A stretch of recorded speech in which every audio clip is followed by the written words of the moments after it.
Welcome to Movie Mash. Today we're going to recap a action, adventure, sci-fi, and drama called The Moon.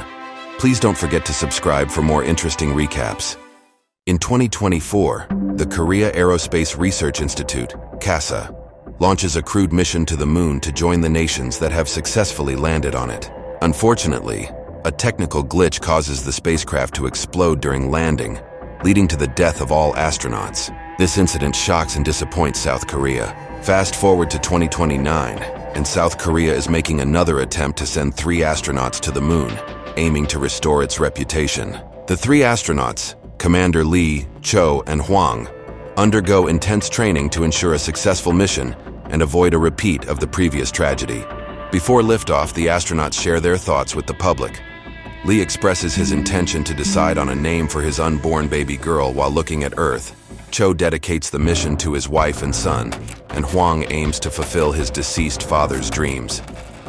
It is revealed that Hwang is the son of one of the astronauts from the previous failed mission. When the day arrives, the ship is successfully launched, but it is soon hit by solar winds causing significant damage. The electronic control unit and navigation system are brought down, cutting off communication with the control room. The Minister of Science and Technology appears on national television to reassure worried citizens, but the press adds to the anxiety with doomsday theories. Meanwhile, Lee and Cho inspect the spacecraft from the outside, believing they can repair it. Hwang, with limited knowledge of the technology, becomes anxious. However, his partners assure him to stay calm, asserting that they have everything under control. While checking, the astronauts discover a fuel tank leak. Before they can process this information, a massive explosion occurs, resulting in Cho losing his life instantly. Commander Lee, holding onto his hatchet, manages to avoid being blown away by the blast. The Space Research Center briefly re-establishes communication with the ship, only to lose it again after a few minutes. They become aware that they cannot read Cho's vitals. Hwang desperately insists on going out to help, but Lee points out that opening the hatch will only lead to his death. Realizing he won't make it out alive, Commander Lee, in his final moments, asks Hwang to reboot the full system power to restore communications and makes him promise to return safely. Hwang screams as he watches Commander Lee open his hatch and disappear forever. Shortly after, communications are rebooted, and a devastated Hwang appears on the screen to deliver the grim news. The KASA director instructs Hwang to wait while they seek a solution, and the minister, anxious not to lose another mission, panics. The scientists discuss their options and reluctantly agree to bring back the director of the last mission, Kim, as he designed most of their equipment and protocols. Kim, currently on a mountain with intern Han Byul for a hunting expedition, is initially unwilling to return to KASA after the previous mission failure. However, he changes his mind upon learning that Hwang is the son of one of the astronauts from the last mission. In the control room, scientists grow concerned as the temperature inside the ship drops significantly. As the minister panics again, Kim arrives and guides Hwang on how to use one thruster to move the ship into lunar orbit. The plan is successful, and as the temperature rises in the spacecraft, it begins to spin in orbit, which is a safer condition. Kim instructs Hwang to rest while they search for a solution to bring him back. Confused, Hwang asks the control room who he is talking to. Upon hearing Kim's name, he has flashbacks of his father's funeral and recalls Kim's presence. This prompts him to reach for the other astronauts' family photos, understanding the emotions they may be experiencing. Meanwhile, Kim contacts his ex-wife Moon Young, now working at NASA. Unfortunately, she informs him that NASA has refused to help, considering the situation a lost cause. After the call, Han Byul finds Kim and informs him that everyone is panicking because Hwang is separating the lander without permission. Kim rushes to talk to Hwang, warning him that this is a bad idea. However, Hwang refuses to listen. He doesn't want to entrust his life to Kim, who failed to save his father. Hwang has made his decision. He will land on the moon at any cost for the fallen astronauts, his father, and South Korea. The news spreads across South Korean citizens and the press, leading Han Byul to inform Kim about the potential meteor shower. Kim asks her to monitor it while he devises a repair plan. Meanwhile, scientists do their best to guide Hwang, who relies on autopilot. Kim can't help but recall all the work he did with the previous mission and the day he met a much younger Hwang. He fears that this landing might fail like the last one. As the lander gains speed, everyone becomes nervous, but fortunately, it lands successfully. Celebrations erupt in South Korea. When Hwang steps onto the moon's surface, he places his fellow astronauts' uniforms and a picture of the crew there. He also sets up the South Korean flag. After that, he rides the rover to collect samples while a drone monitors the surroundings. Kim discusses repair options with the scientist team, while the South Korean president delivers a speech, desperately asking NASA to help bring Hwang back. Moon Young tries to convince NASA, but they refuse, citing concerns about a potential meteor shower and suggesting her judgment is influenced by her feelings for her ex-husband. At that moment, Han Byul notices worrying readings and rushes to inform Kim that NASA may be correct. The meteor shower is approaching the moon.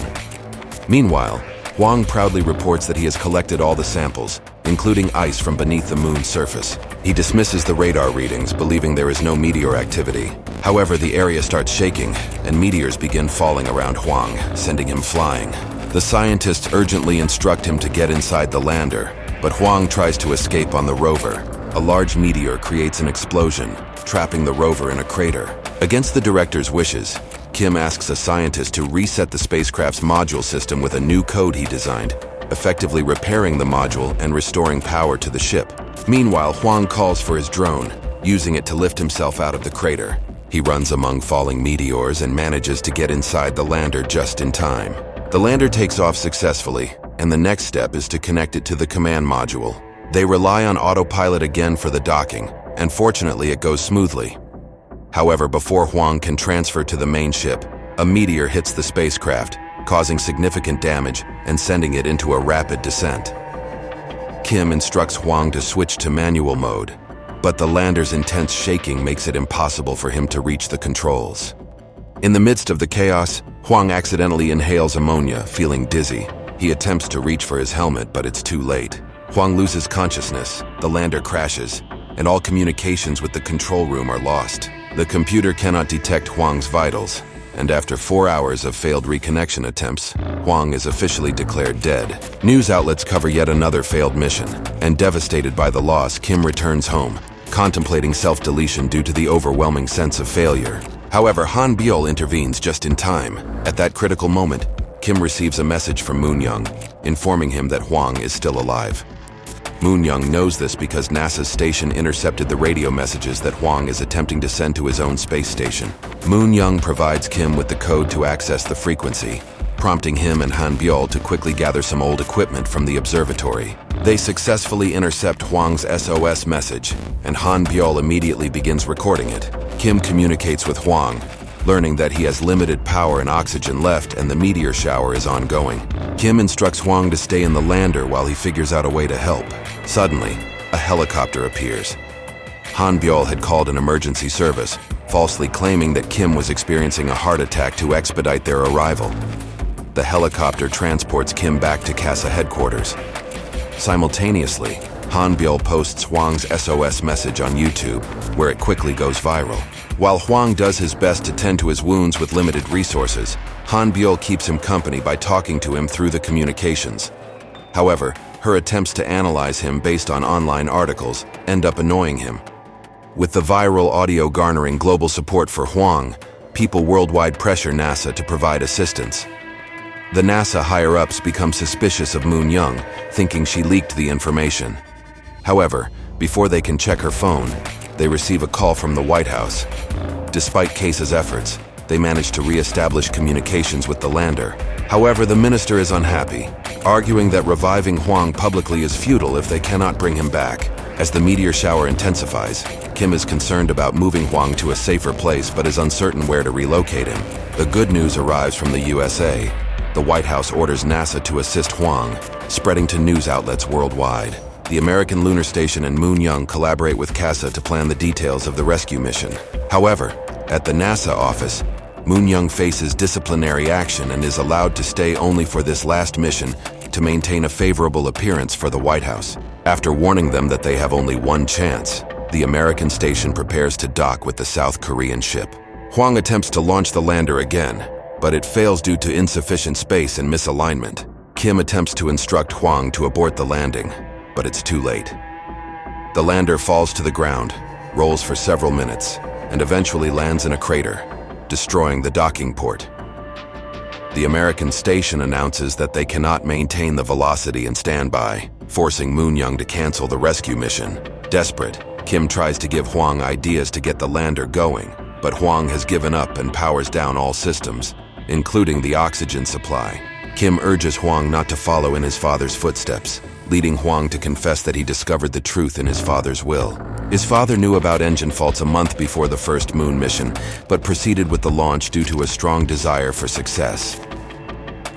Interrupting him, Kim claims Hwang doesn't know the full story. Kim asks Hwang to forgive his father, explaining that a day before the launch, his father did inform Kim about the faulty engine and requested a 2-month delay. Despite the minimal chances of an accident, a furious Kim proceeded with the launch because the mission had been postponed numerous times. Tearfully, Kim pleads with Hwang to come back. As hope wanes, the computers suddenly announce the restoration of oxygen supply in the ship. Hwang, having forgiven his father, is ready to continue. He seeks directives and everyone is relieved. Moon-young, having overheard the entire conversation, decides to defy orders and re-establish contact with CASA to devise a new plan, knowing she will likely be fired anyway. Despite concerns about the broken dock, Moon-young trusts that Kim can find a solution.